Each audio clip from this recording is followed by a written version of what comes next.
आहा!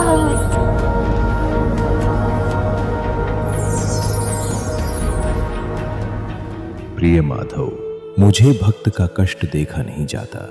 तुम बाहर से गंदे हो सकते हो, परंतु हृदय से पवित्र हो। प्रभु, आप तो सर्वशक्तिमान हैं।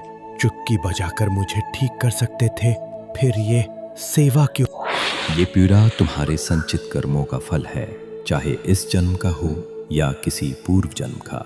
यदि मैं इसे तुम्हें भोगे बिना ही ठीक कर दूं, तो इसे भोगने के लिए तुम्हें अगला जन्म लेना पड़ेगा। और मैं नहीं चाहता कि मेरा भक्त कष्ट सहने के लिए दोबारा जन्म ले। अब बस 15 दिन का प्रारब्ध बाकी है, इसे सह लो, फिर तुम मुक्त हो जाओगे। ठीक है प्रभु, मैं सहन करूंगा, लेकिन अब आप मेरी सेवा नहीं करेंगे। हे गाइस, अब मैं रिएक्ट करने वाली हूँ on where does Lord Jagannath go before Rath Yatra. पता नहीं क्यों मुझे ना बहुत दिनों से बहुत सारे वीडियोस में देख रही हूँ related to Lord Jagannath, because है ना वो यात्रा की वजह से एक हो सकता है वो भी, और इतनी मिस्ट्री मतलब मुझे ऐसा लगने लगा और क्या जानूं और क्या करूं। ओके, सो यार ये मुझे बहुत इंटरेस्टिंग टॉपिक लगा, तो इस पर मैं रिएक्ट करना। मुझे आप लोगों से एक अच्छा रिस्पॉन्स चाहिए गाइस। आप लोग मुझे अच्छा ऐसे टॉपिक्स पे आप लोग अच्छा रिस्पॉन्स नहीं देते, वो दिल को दुख हो जाता है ना फिर। तो जितना हो सके लाइक कमेंट शेयर से भर दो guys. So before I start, hello मैं मोनाली नायक, वेलकम टू माय चैनल नखरे वाली मोना। और अगर आपने मुझे अभी तक सब्सक्राइब नहीं किया होगा तो please to subscribe my channel. So let's go. हर साल जब गर्मी की तपन अपने चरम पर होती है, पुरी की पावन भूमि पर एक रहस्य घटित होता है।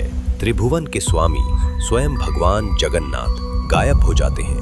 न कोई दर्शन, न कोई आरती, न कोई मंगल ध्वनि। क्यों? क्या है यह रहस्य जो हजारों वर्षों से छुपा है? ज्येष्ठ पूर्णिमा, स्नान यात्रा का पावन दिन। भगवान जगन्नाथ, बलभद्र और माता सुभद्रा को 108 कलशों के पवित्र जल से स्नान कराया जाता है। लेकिन इस दिव्य स्नान के तुरंत बाद कुछ अनहोनी घटित होती है। महाप्रभु को ज्वर है, वे अस्वस्थ हैं। और फिर मंदिर के कपाट बंद हो जाते हैं। शुरू होता है अणसर 15 दिनों का रहस्यमय एकांतवास। इस रहस्य को समझने के लिए हमें जाना होगा बहुत पीछे, उस समय जब पुरी में रहता था एक महान भक्त माधव दास, जिसका संसार था केवल एक, उसके प्रभु जगन्नाथ। वो पुरी में अकेले रहते थे। वे अकेले बैठे बैठे प्रभु जगन्नाथ का भजन किया करते थे। नित्य प्रति श्री जगन्नाथ प्रभु के दर्शन करते थे। उन्हीं को अपना सखा मानते थे। प्रसाद में जो भी मिलता उसे खाकर ही अपना जीवन यापन करते थे। लेकिन एक दिन नियति ने करवट ली। माधव दास गंभीर रूप से रोगग्रस्त हो गया। उल्टी, दस्त, बुखार, शरीर बिल्कुल शिथिल। वे उठने बैठने के लिए भी समर्थ नहीं थे। प्रभु, अब तो केवल आप ही मेरे रक्षक हैं। और एक दिन बीमारी से कमजोर माधव दास बेहोश होकर गिर पड़े। और तब अपने भक्त को संकट में देखकर स्वयं भगवान जगन्नाथ सेवक के वेश में प्रकट हुए। My God.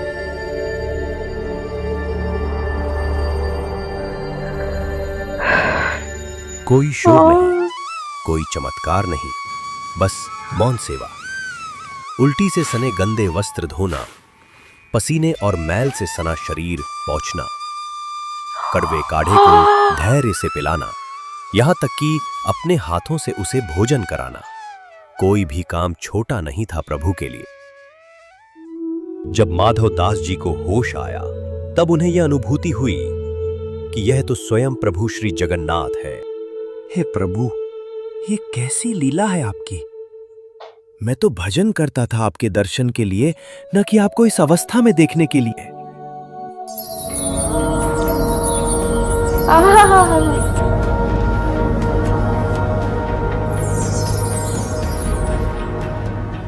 प्रिय माधव, मुझे भक्त का कष्ट देखा नहीं जाता। तुम बाहर से गंदे हो सकते हो, परंतु हृदय से पवित्र हो। प्रभु, आप तो सर्वशक्तिमान हैं। चुटकी बजाकर मुझे ठीक कर सकते थे, फिर ये सेवा क्यों? ये पीड़ा तुम्हारे संचित कर्मों का फल है, चाहे इस जन्म का हो या किसी पूर्व जन्म का। यदि मैं इसे तुम्हें भोगे बिना ही ठीक कर दूं, तो इसे भोगने के लिए तुम्हें अगला जन्म लेना पड़ेगा। और मैं नहीं चाहता कि मेरा भक्त कष्ट सहने के लिए दोबारा जन्म ले। अब बस 15 दिन का प्रारब्ध बाकी है, इसे सह लो, फिर तुम मुक्त हो जाओगे।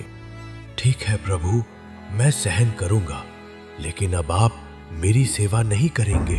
तो फिर एक उपाय है। क्या उपाय प्रभु?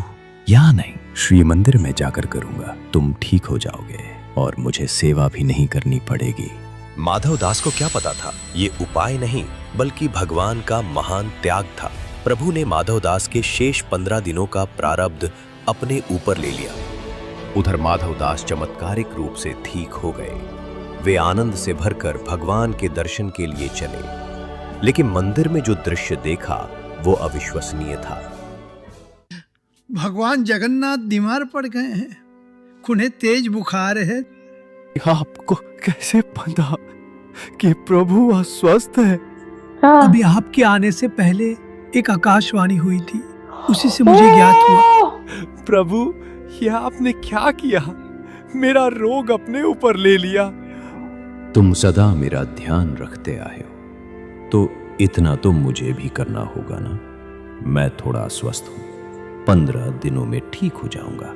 देखो, अब मंदिर के पट भी बंद हो गए हैं। अब तुम्हें घर लौट जाना चाहिए। जो संपूर्ण संसार का दुख हरता है, वो स्वयं कष्ट में है।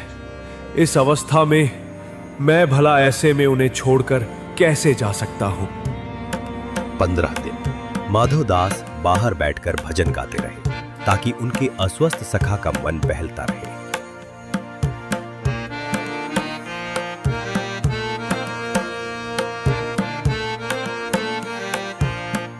15 दिन बाद आज से हर वर्ष मेरे मंदिर के कपाट 15 दिनों के लिए बंद रहेंगे, जब मैं अपने सच्चे भक्तों के रोग और कष्ट अपने ऊपर लूंगा।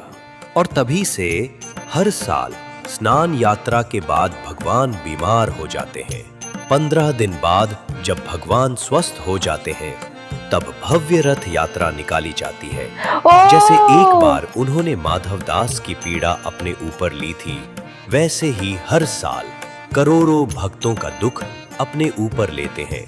लेकिन शर्त है, भक्ति सच्ची होनी चाहिए। वाह, अगर मेरे नसीब में हो तो मेरे को भी जगन्नाथ रथ यात्रा देखनी है। मेरे नसीब में भगवान जी प्लीज कुछ करो मैजिक ऐसा कि मेरे को रथ यात्रा वो फील करना है, मुझे महसूस करना है। वाह, देखो हर जगह कहा गया है, हाँ, कर्मों का फल आपको भोगना है, चाहे इस जन्म में, चाहे नेक्स्ट जन्म में, चाहे जब कभी भी हो, आपको भोगना ही पड़ेगा। ठीक है, तो इस वजह से कर्म ठीक रखो भाई साहब।